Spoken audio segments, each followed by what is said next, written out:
ጾምን እጠላዋለሁ።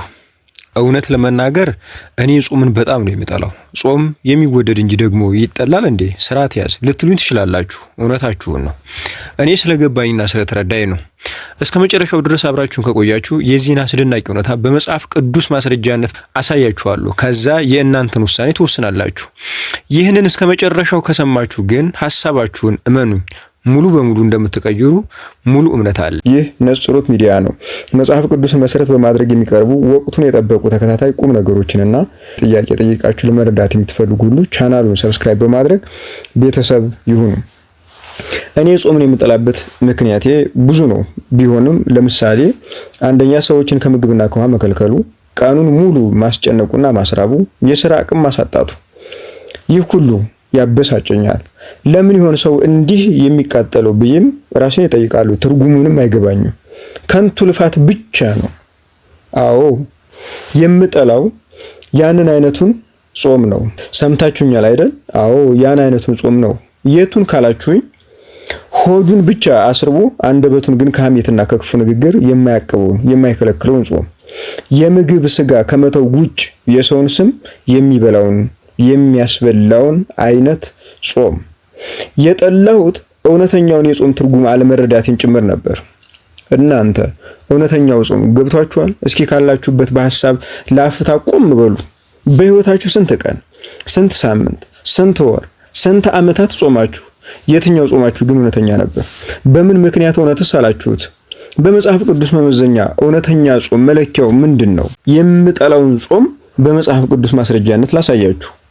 በአንደኛ ነገሥት ምዕራፍ 21 ከቁጥር 9 እስከ 14 የንጉሱ አክዓብና የንግስት ኤልዛቤል ጾም እንዴት እንደነበረ ሰምታችሁ ታውቃላችሁ?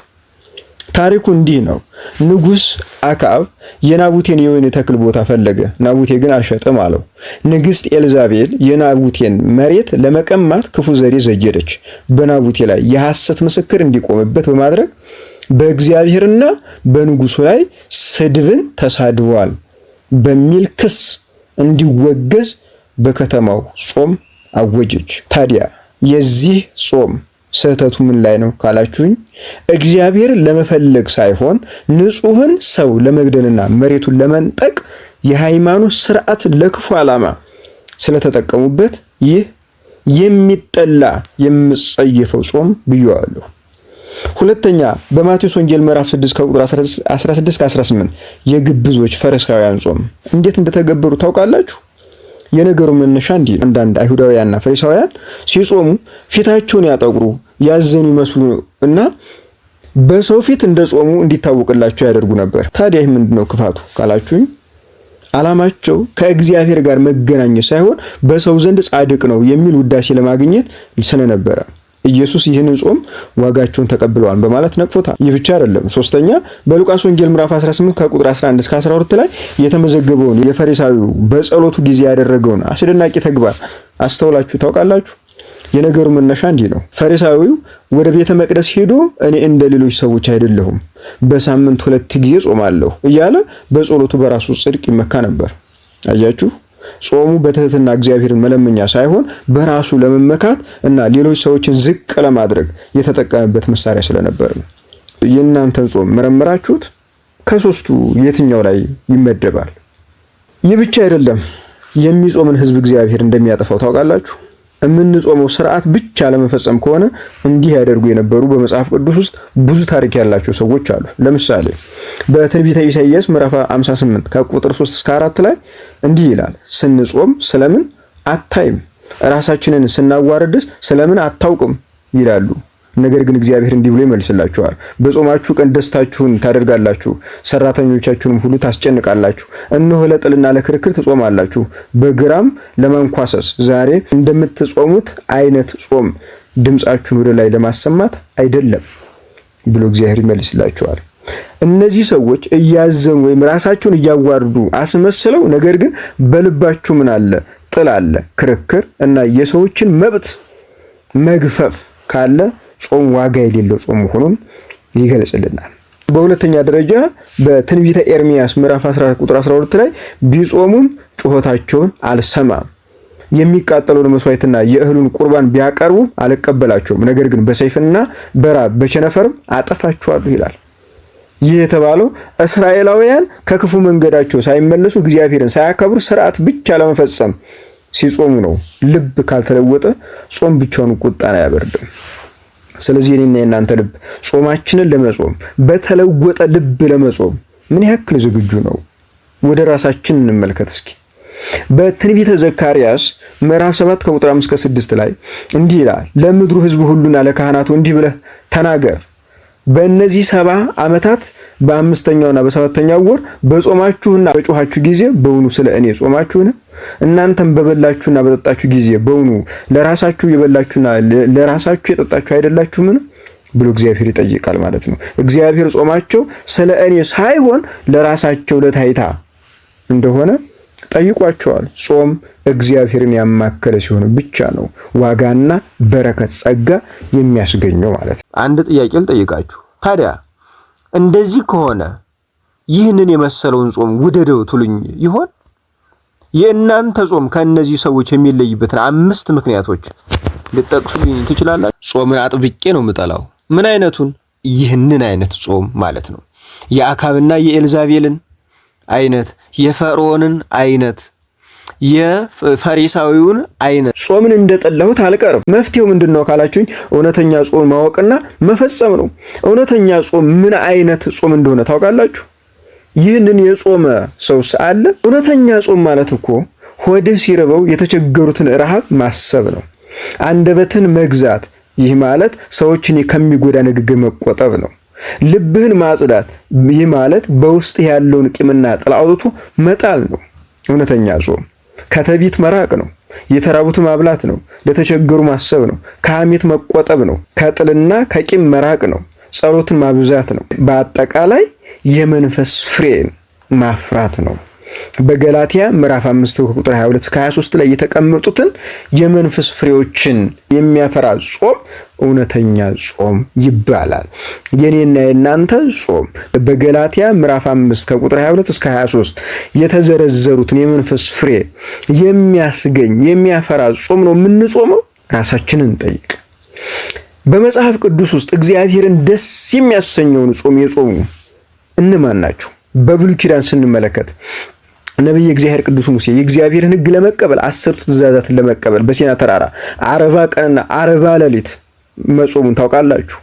ኦሪት ዘጸአት ምዕራፍ 34 ከቁጥር 28 ላይ ነብይ እግዚአብሔር ቅዱስ ኤልያስ ከክፉዋ ንግስት ኤልዛቤል እየሸሸ በነበረበት ወቅት የእግዚአብሔርን ድምጽ ለመስማትና ብርታትን ለማግኘት ወደ ኮሬብ ተራራ ሲጓዝ 40 ቀንና 40 ሌሊት ጾሟል። አንደኛ ነገሥት ምዕራፍ 19 ቁጥር 8 ላይ አስቴር አይሁዳውያን ወገኖቿ ከጥፋት ድንጋጌ ይድኑ ዘንድ በእግዚአብሔር ፊት ረድኤትና ሞገስን ለመለመን በሱሳ ከተማ ካሉ አይሁድ ጋር ለ3 ቀናት እንደ ጾመች ታውቃላችሁ። መጽሐፈ አስቴር ምዕራፍ 4 ቁጥር 6 ላይ ነህምያ የኢየሩሳሌም ቅጥር መፍረሱንና የሕዝቡን መዋረድ ሲሰማ በሐዘን ልቡ ተሰብሮ በእግዚአብሔር ፊት ለብዙ ቀናት ጾሟል፣ ጸልዩዋል። መጽሐፈ ነህምያ ምዕራፍ 1 ቁጥር 4 ላይ የነነዌ ሰዎች በነብዩ ዮናስ ስብከት አማካኝነት የእግዚአብሔር ቁጣ እንደሚመጣ ሲረዱና ሲያውቁ ከትንሹ እስከ ትልቁ እውነተኛ ንስሐ በመግባትና በከባድ ጾም ወደ እግዚአብሔር ጮኸዋል፣ ጾመዋል። ትንቢተ ዮናስ ምዕራፍ 3 ከቁጥር 5 እስከ 10 ድረስ።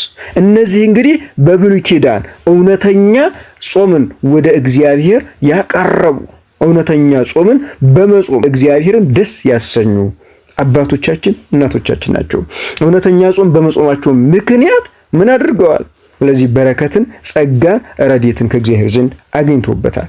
በሐዲስ ኪዳን ያለውን ጾም ስንመለከት በሐዲስ ኪዳን እንግዲህ የመጀመሪያ የምናነሳው መድኃኒታችን ኢየሱስ ክርስቶስ ነው። መድኃኒታችን ኢየሱስ ክርስቶስ ክብር ምስጋና ይግባውና በማቴዎስ ወንጌል ምዕራፍ 4 ከቁጥር 1 እስከ 2 ላይ 40 ቀንና 40 ሌሊት መጾሙን ይነግረናል። እንግዲህ ይህ ማለት ምን ማለት ነው?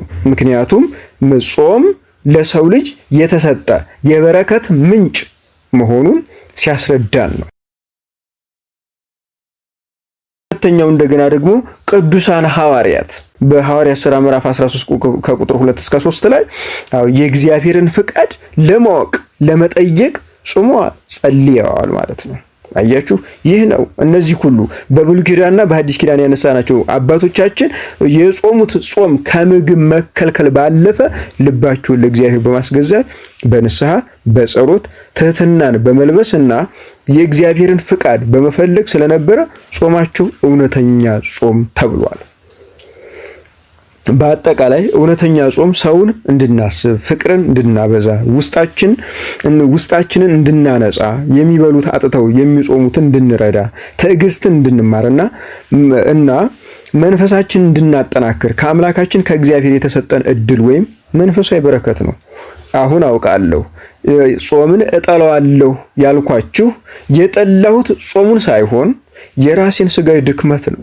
ከእግዚአብሔር ከእናታችን ከንጽሕተ ንጹሐን ከቅድስት ድንግል ማርያምና ከቅዱሳን ጋር የሚያገናኘውን የገሃነመ እሳትን በር አዘግቶ የመንግስተ ሰማያትን በር የማያስከፍተውን እንደ እናት ቅድስት ቤተክርስቲያን የጾም ስርዓት ሳይሆን እንደ ግል ምኞቴ ፍላጎቴና ስሜቴ ለራሴ ቀኑና እያወጣሁ የምጾመውን አይነት ጾም ነው የጠላሁት የምጠላው። እናንተስ ጾማችሁ እንደነ ቅዱስ ሙሴ ከእግዚአብሔር ጋር የሚያነጋግር ወይስ እንደነ ንግሥት ኤልዛቤል የንጹህ ሰው ደም ለማፍሰስ የታወጀውን አይነት ጾም ተቀብሎ የሚጾም አይነት ሰው ናችሁ? ራሳችንን እንጠይቅ። ነገራችንን ጠቅለል ስናደርገው ጾም በባህሪው ሁለት አይነት ይዘት አለው። ሐሰተኛ ጾምና እውነተኛ ጾም ተብሎ ይታወቃል። ሐሰተኛ ጾም ዓላማው ለታይታ በሰዎች ዘንድ ለመታየት እና ውዳሴ ከንቱን ለማግኘት ነው። ውስጣዊ ባህሪው ቂም፣ ጥል፣ ግፍ፣ ትዕቢት ያለበት ነው። የመጨረሻ ውጤቱ ዋጋ የሌለው በእግዚአብሔር ዘንድ የተጠላ የጾም አይነት ምን ይባላል? ሐሰተኛ ጾም ይባላል። እውነተኛ ጾም ግን ዓላማው ከእግዚአብሔር ጋር መገናኘት፣ ራስን ዝቅ ማድረግ፣ ውስጣዊ ባህሪው ደግሞ ፍቅርን፣ ሰላምን፣ ትህትናን፣ ንስሐን የያዘ ነው። ውጤቱ ደግሞ በረከትን፣ መንፈሳዊ እድገትንና ከእግዚአብሔር ዘንድ መልስ የሚያሰጥ አይነት ጾም እውነተኛ ጾም ይባላል። እንግዲህ የኔና የናንተ ጾም የትኛው ነው? ጾም በራሱ እኔ ጾምን እጠላዋለሁ ስላችሁ ጾም በራሱ የሚጠላ ሳይሆን ከእግዚአብሔር ዘንድ የተሰጠን የበረከት ምንጭ ነው። ይህ ሆኖ ሳለ ጾሙን የተወደደም የተጠላም የምናደርገው ግን ማን ነው? ራሳችን መሆናችን ልብ ማለት ያስፈልጋል።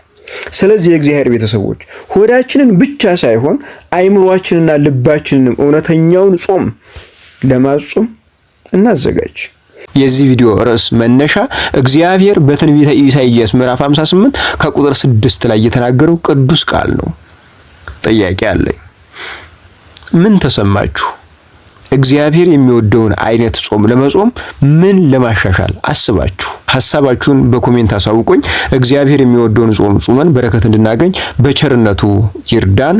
ቪዲዮውን ከወደዳችሁት ላይክ፣ ሼር እያደረጋችሁ አዲስ ከሆናችሁ ደግሞ ሰብስክራይብ በማድረግ ቤተሰብ ይሁኑ። በሌላ መንፈሳዊ ቁም ነገር እስከምንገናኝ ቸር ሰንብቱ።